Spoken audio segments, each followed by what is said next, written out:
I'm a black man. People look at me and say, yeah, that's a black man. Okay, you know it. I know it too.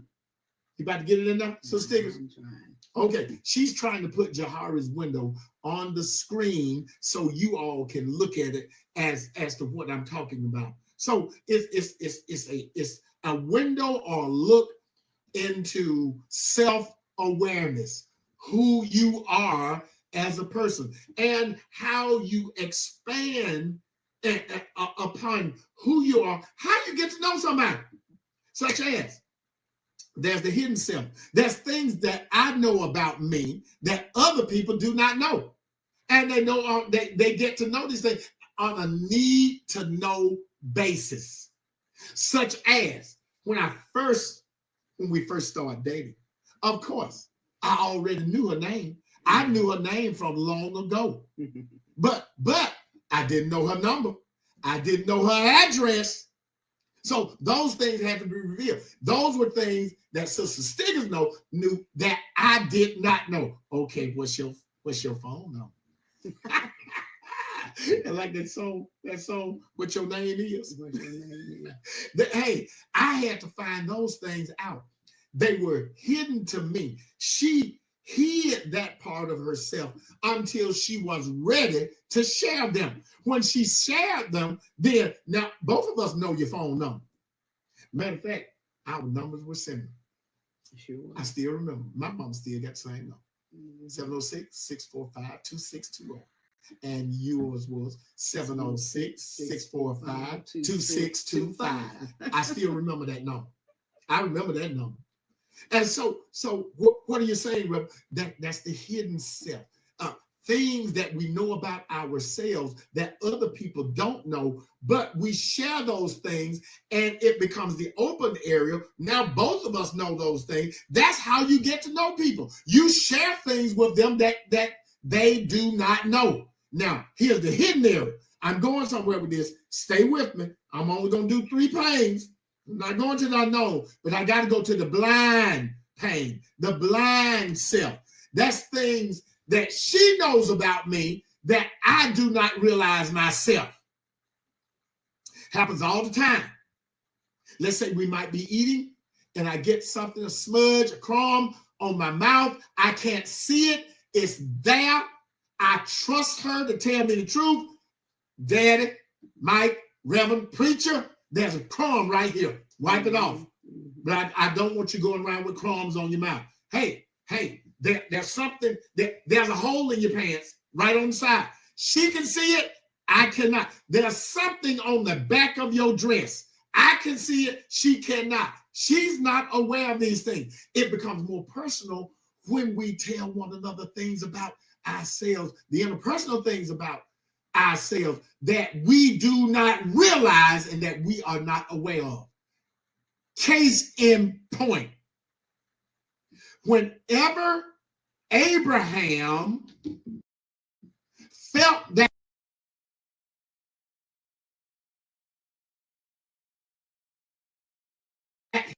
I got to show y'all this. Whenever Abraham felt that his life was in danger, he started lying.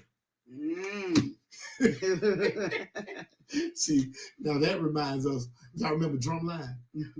Our favorite part in Drumline. We share this with our kids because I believe it was Nick, what's his name? Nick Cannon. Nick Cannon said, can't nobody do me. He was telling Dr. Lee, can't nobody do me. That's why you broke. That's what got me down here. What I do got me down here in the first place. And then Dr. Lee said, no, lying got you down here. Which was true. He lied about his abilities to read music. Whenever Abraham feared for his life, he would begin to lie. He did it in Egypt, and now that he was in Gerar, he did it again with King Abimelech. He lied and used the same lie. Sarah is my sister and not my wife. What you think about that? Yeah. What if I went around telling somebody, yeah, this is my sister? Well, if I went around saying, I can't paste it in there. if I went around saying that Sister, other people think, say, that sure is a nice looking woman. Well, since Reverend Stiggers cannot be with her and they be a couple, then I might as well. And that's what Abimelech thought. So we got to read them. We got to read that and share them. Maybe we'll be able to get that across a little bit later. But for right now, I want you to know that there's the blind self, the blind parts. This was blind to Abraham. Abraham didn't realize Sarah could have shown him his blind spot. You got a blind spot, baby. Your blind spot is whenever your life is in danger or you fear for your life, you want to lie and tell people that I'm your sister. And it did not work in this case as well. Mm-hmm. All right. Got it? Hold on. Ready? Just about. Wait just a minute. Okay, let's see if this works. Well, we're back through with that. Well, Portion. okay. You ready for me to read? Yes. Okay, I keep trying to paste it into the thing, but It'll be okay. It won't go in there. I don't know if it's too big to put in. What? It is. All right, so I don't have a small. He waited till the last minute to tell me to do it. See, I could have copied made it small where I could put it in, but it won't fit. All right, verse 4. But Abimelech had not come near her, and he said, Lord, wilt thou slay also a righteous nation? Said he not unto me, she is my sister. And she herself said, he is my brother. She even lied. In the integrity of my heart and innocency of my hands have I done this. And God said unto him in a dream, yeah, I know that thou didst this in the integrity of thy heart, but I also withheld thee from sinning against me. Therefore suffered I thee not to touch her. Now, therefore, restore the man his wife, for he is a prophet, and he shall pray for thee, and thou shalt live. And if thou restore her not, thou know thou that thou shalt surely die, thou and all that are thine. I can get it in a minute. Therefore, Abimelech rose early in the morning and called all his servants and told all these things in their ears, and the men were sore afraid. Mm-hmm. Then Abimelech called Abraham and said unto him, what hast thou done unto us? And what have I offended thee? What hast thou done to us? And what have I offended thee that thou hast brought on me and on my kingdom a great sin? Mm-hmm. Thou hast done deeds unto me that ought not to be done. And Abimelech said unto Abraham, what sawest thou that thou hast done this thing? And Abraham said, because I thought surely the fear of God is not in this place, and they will slay me for my wife's sake. Uh-huh. And yet indeed she is my sister. She is the daughter of my father, but not the daughter of my mother, and she became my wife. Mm-hmm. And it came to pass when God caused me to wander from my father's house, that I said unto her, this is thy kindness which thou shalt show unto me at every place whither we shall come. Say of me, he is my brother. This is verse 13. Okay. Verse 14, and Abimelech took sheep and oxen and men servant and woman servant and gave them unto Abraham and restored him Sarah, his wife. It took all of that because God was not going to let Abimelech go into Sarah, because that would have interfered with the promise and purpose that God had for Abraham and Sarah, which was originally Abraham. Now, what does that do? Sinful acts. Another measure of faith that we have to realize is that, here's a lesson: sinful acts can turn into sinful habits and sinful patterns. You do it one time, that's one thing. But if you do it over and over and over again, that becomes habitual. I was saying Sunday, it takes a long time to develop some habits, whether good or bad. And bad habits are hard to break once they are in your spirit. And so what are you saying here, Reverend? I'm saying his sinful act of lying had turned into a sinful pattern. And he had this pattern. Whenever he suspected that his life was in danger. God helps us with temptations. Mm-hmm. God is an expert with temptation. What does it say about that? What does it say about that? If you resist the devil, he will flee from you. Mm-hmm. Yeah, there is no temptation that no one else has already gone through. There's no new temptation on the sun. Somebody has gone through what you're going through right now. Knowing this, that God always offers us an escape route, some kind of way of dealing with temptation. Mm-hmm. And see, temptation ain't nothing but some tests, and a bunch of tests just make you stronger the next time. Whatever door, whatever window that sin has to come through in order to get through you, close it off. Shut it down. If you know that's a temptation, why leave that window open? Why leave that door open? If you know can't nobody lay money down in front of you, okay, you see some money. Whose money is this? Yeah. If you know you got stick at, whose money is this? Okay, you don't need to be the treasurer if you got a problem with money. That makes sense? Yeah. Yeah. Don't allow that temptation to come upon you. If it's looking at the wrong thing, don't be in that place where you're gonna see the wrong thing. You know, there's a whole lot of websites that are just devastating to some people. And they have to go to those websites. And it's showing them all kinds of things. Let me tell y'all something. More preachers got in trouble because of pornography. Why? Because they left that door open. The algorithms are in force. Whatever you look at, it will show you more of it. Yeah, it will. Whether you want to see it or not. That's why you listen. If it's something you thought I saw on Facebook, I didn't see it. And I used to wonder when it first came out. I used to wonder why Facebook would always show me fights. I mean, folks fighting everywhere. I saw my niece fight. I'm like, what is this? Because I looked at it one time. I looked at it and said, oh, he wants to see some fights. And I'm all across America, world star fights. I just stopped looking at it. And now it doesn't show me fight. It shows me carpentry. It shows me ways to manage my garden. It shows me ways to organize myself, but not fights. That's somebody who look at fights. So now, when we look at this particular text, there is another lesson in the text. Abimelech had unknowingly taken a married woman to be his wife and was about to commit adultery. But God somehow prevented him from touching Sarah.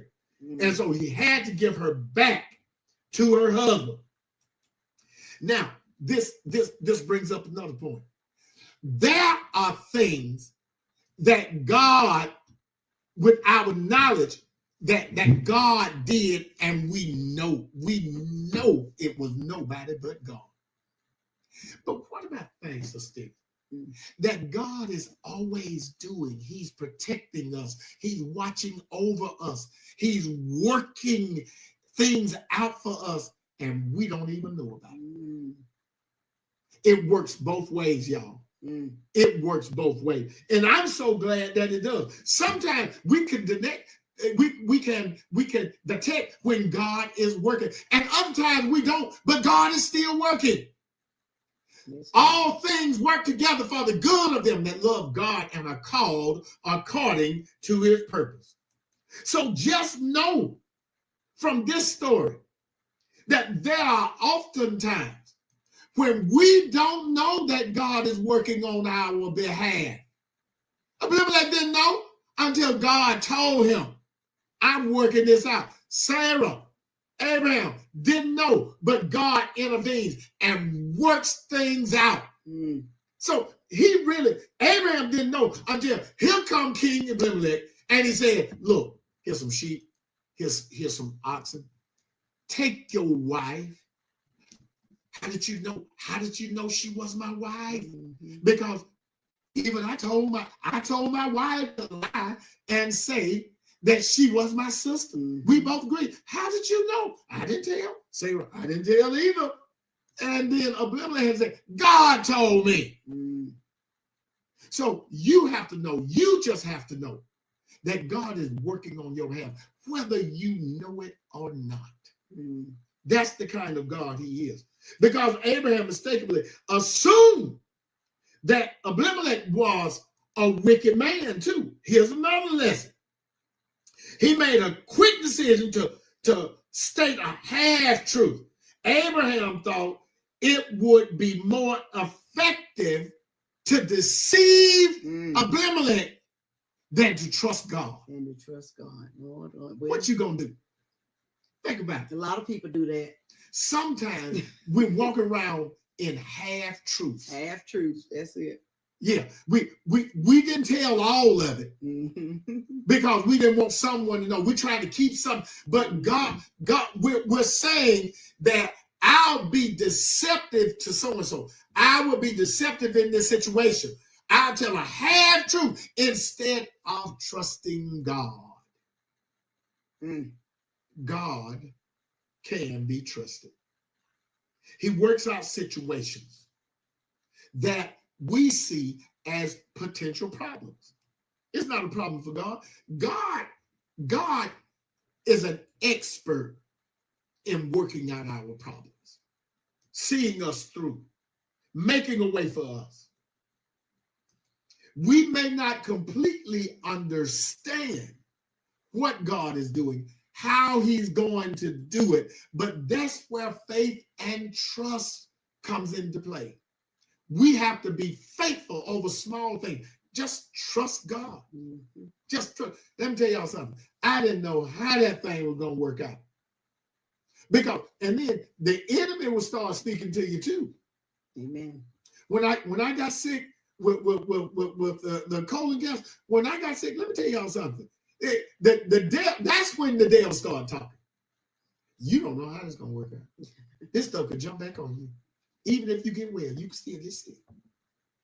I started thinking, I said, you know what?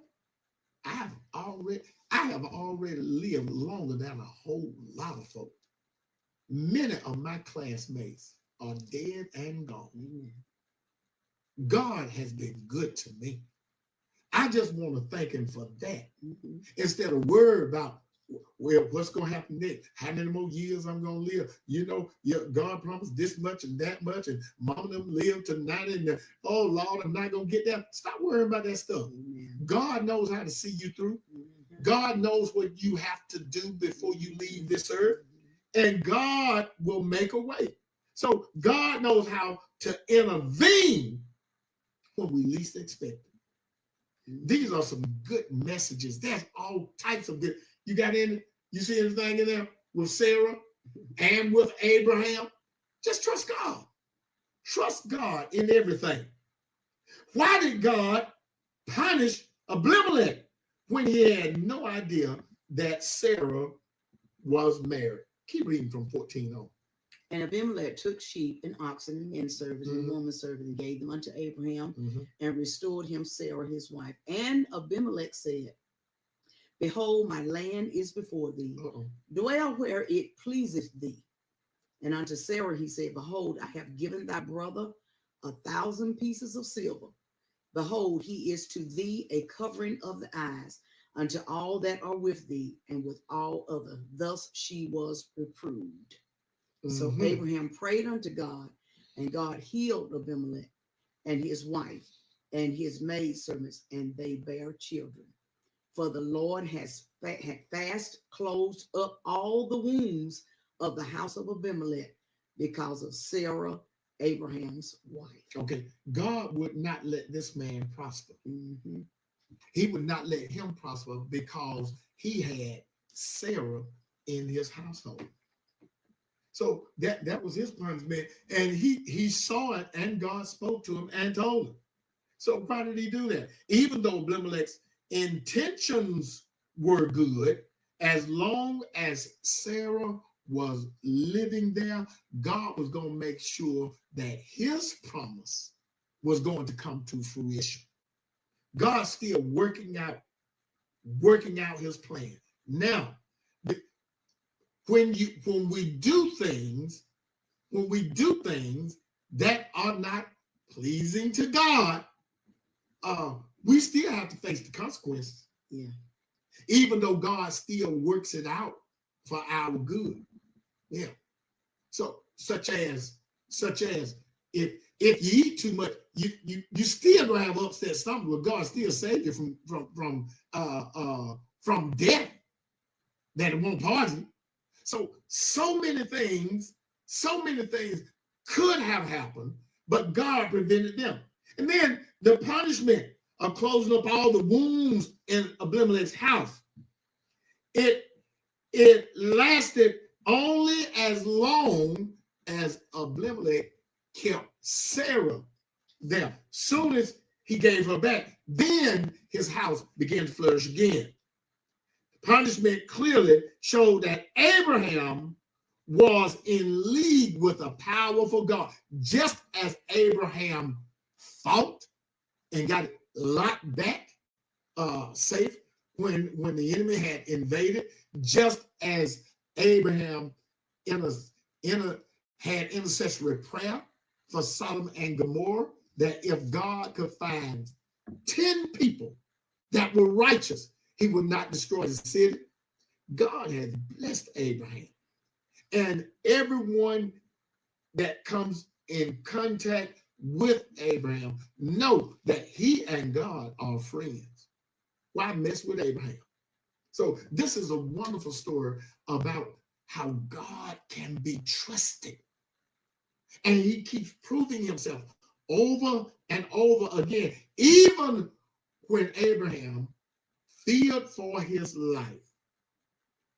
And instead of trusting God, he decided to deceive two kings. Now, he's a good man, but he still has some flaws. Mm-hmm. Just like a lot of folk I know. Good people, but we still got flaws, y'all. All right. So now comes the promise. We'll go to chapter 21, Genesis chapter 21. Y'all see this story coming together? The story is coming together, and the story is giving us stories within the story. It's giving us faithful messages within the story. We got to trust God instead of deceiving one another. Well, there's a lot of that going on there.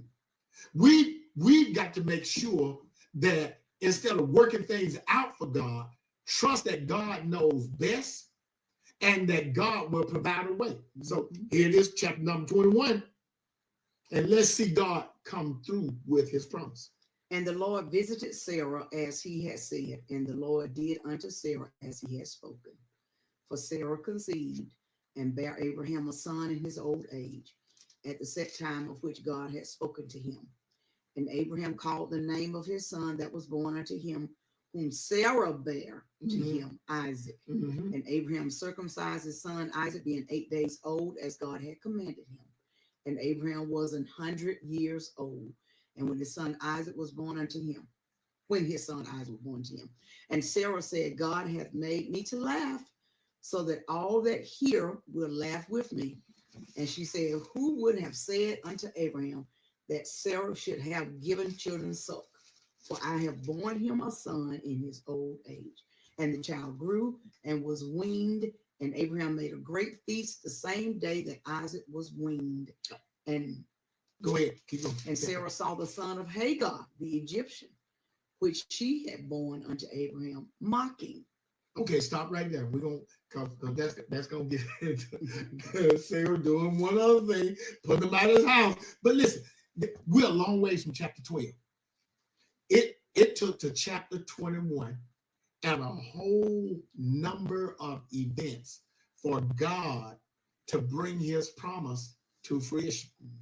Was it God's delay? Or was God delaying so that Abraham and Sarah could mature enough to accept and receive this promise? Sometimes you're not waiting on God. Sometimes God is waiting on you. Sometimes we want things quick, fast, and in a hurry. We live in a microwave generation where we think it ought to be done instantly and right now. Let me tell you something. We can't hurry God. God works in his own timing, and God's timing is so much better than our own. I'm looking at chapter 12. Now the Lord has said to Abram, get thee out of thy country and from thy kindred and from thy father's house unto a land that I will show you, and I will make of thee a great nation. I will bless thee and make thy name great, and thou shalt be a blessing, and I will bless them that bless thee. I will curse them that curse thee. We're a long way from that. In chapter number 21, this promise of this great nation gets its start. This is just the beginning now.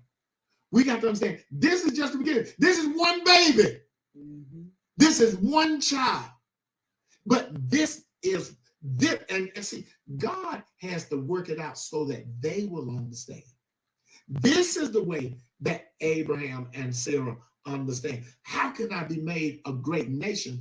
I don't even have an heir. That was their complaint.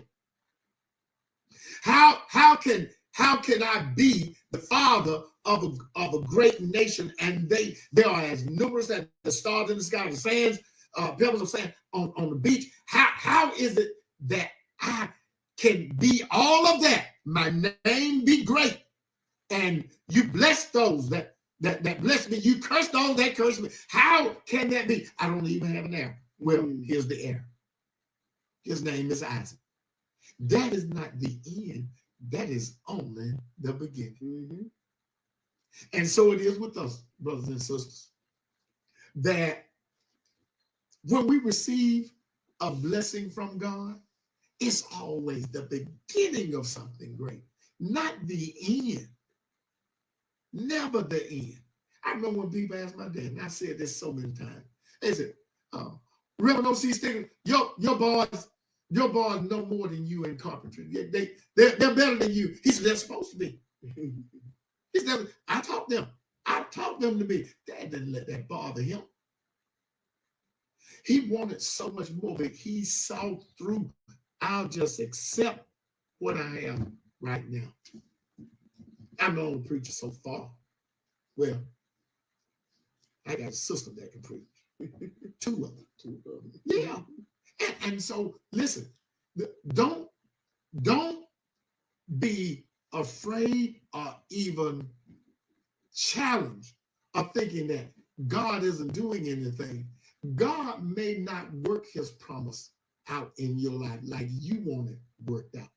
They thought that they should be, I guess, in their 30s and 20s and 40s and run around, and little Isaac growing up right there in their midst like other parents having kids when they're young. God said, no, I'm going to do something that the people around you have never seen. I'm going to wait until you get old. And so they were old, and they're old. They come here, Isaac, come here. And run at no toddler, and you are 90 and 100 years old. How awkward is that? We used to make sure that when we took our kids over to Mama Stiggers and Daddy Stiggers, that they were of age that they could do some things for themselves. And then we didn't leave them down there long because we didn't want our older parents having to do our job, keeping up with these young toddlers and kids. That's what young folk ought to do. But God turned that thing around, and we see Abraham and Sarah. She's 90, he's 100, and they have a baby. This is not the end. It's only the beginning of a great journey in God. And you're going to see it worked out. You're going to see it lived out. And we are going to glean lesson after lesson from what God can do with the people that might just have a little bit of faith and some trust in God. So continue reading in Genesis chapter 21 and chapter 22. We will see you all next week as we continue this journey in Genesis. It's going to get better. I guarantee you. Got a song hook? Amen. Again, may God bless and keep you is always our prayer. Sorry.